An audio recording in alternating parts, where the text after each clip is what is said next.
অর্থনীতির অবস্থা ভালো না। জিনিসপত্রের দাম এমন ভাবে বেড়েছে যে মানুষের এখন না বিশ্বাস উঠে গেছে, তাই না? প্রতিটি জিনিসের দাম বেড়ে গেছে। আমি অন্তর্বর্তীকালীন সরকারকে বলবো, অনুগ্রহ করে ওই দিকে নজর দিন, অনুগ্রহ করে সুশাসনের দিকে নজর দিন। এখন আপনার সরকারের যারা আমলা আছে, যারা কর্মচারী কর্মকর্তা আছে, তারা কিন্তু আবার শুরু করেছে আগের মতো কাজ। দুর্নীতি শুরু হয়ে গেছে। দয়া করে এই দুর্নীতি যেন না হয় সেই দিকে আপনারা লক্ষ্য দিন। আপনারা যেন সুশাসন দিতে পারেন সেই দিকে নজর দিন। পুলিশ যেন ভালো কাজ করে, আমরাও যেন ভালো কাজ করে সেই দিকে নজর দিন। বিশ্ববিদ্যালয়গুলোকে, শিক্ষা প্রতিষ্ঠানগুলোকে ঠিকমতো চালু করার চেষ্টা করুন। এই কাজগুলো করা দরকার এবং সঙ্গে সঙ্গে নির্বাচনের জন্য দ্রুত ব্যবস্থা গ্রহণ করুন। কেউ না বুঝলেও আমরা আপনার প্রয়োজন বুঝি, আর তাই তো অত্যাধুনিক ফিচার সম্বলিত বিভিন্ন সাইজ আর কালারের 250-টিরও বেশি ডিজাইন অপশন নিয়ে ওয়ালটন স্মার্ট ফ্রিজ বোঝে আপনার প্রয়োজন। যে নামটাকে তারা ভুলিয়ে দিতে চেয়েছিল আওয়ামী লীগ, শহীদ প্রেসিডেন্ট জিয়াউর রহমান নাম তারা মুছে দিতে চেয়েছিল ইতিহাস থেকে, বাংলার ইতিহাস থেকে।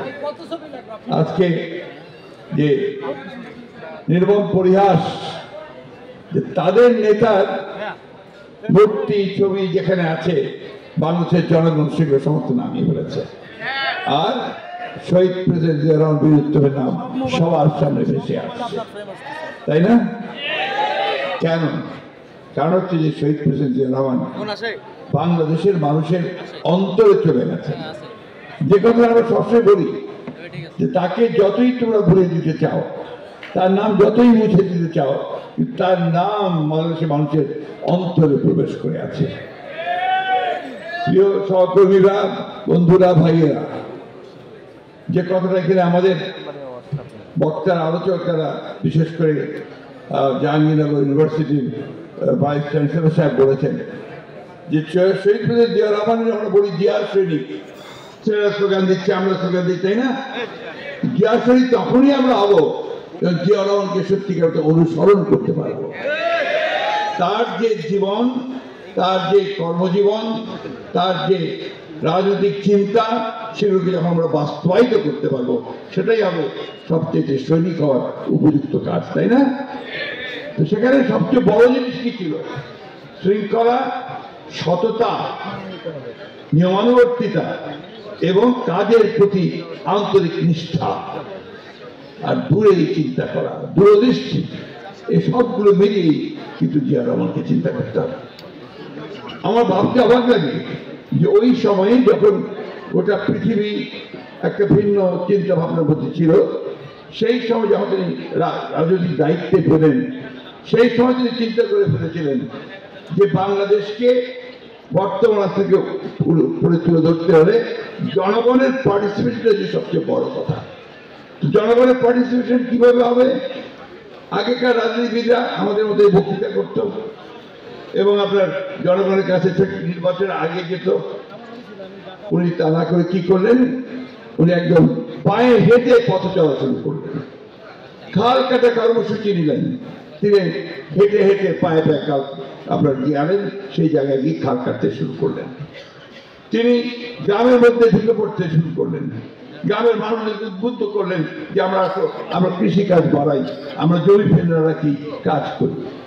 অন্যদিকে একই সাথে তিনি সুশাসন প্রতিষ্ঠা করলেন, গভর্নেন্সকে শক্তিশালী করলেন। তখন তার আমলে আপনার ঘুষ খাওয়া খুব কমই লোক চিন্তা করতে পারত। এবং নিয়মানুবর্তিতা কি বলি, আমি তখন আপনার তৎকালীন উপপ্রধানমন্ত্রী এস এ বাড়ি হিসাবের সঙ্গে কাজ করছিলাম। তখন মন্ত্রীদের একটা নির্দেশ দেওয়া হলো যে ঠিক সকাল 7টার মধ্যে অফিসে আসতে হবে। তখন অফিসের টাইম ছিল 8টা থেকে 2টা পর্যন্ত। তো এই সময়ের মধ্যে সকাল 7:30 অফিস থাকতে হবে।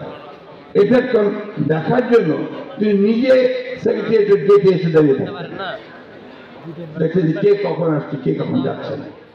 তিনি মন্ত্রীদের জীবনযাত্রা দেখার জন্য, কে কত কিভাবে জীবন চালায় তা দেখার জন্য তিনি মন্ত্রীদের বাসায় গিয়ে বিকেলে চা খেতে শুরু করলেন।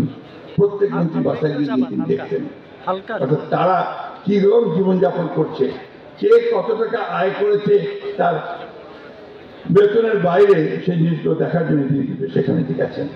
এই জিনিসগুলো কিন্তু আমাদেরকে মনে রাখতে হবে। আর মনে রাখতে হবে তিনি যে চিন্তাগুলো করেছিলেন। আজকে সংস্কারের কথা বলা হচ্ছে, সংস্কার তো শেখ প্রেসিডেন্ট জিয়াউর রহমান সাহেব শুরু করেছেন, যে কথাটা আমি সব কিছুক্ষণ বলেছেন।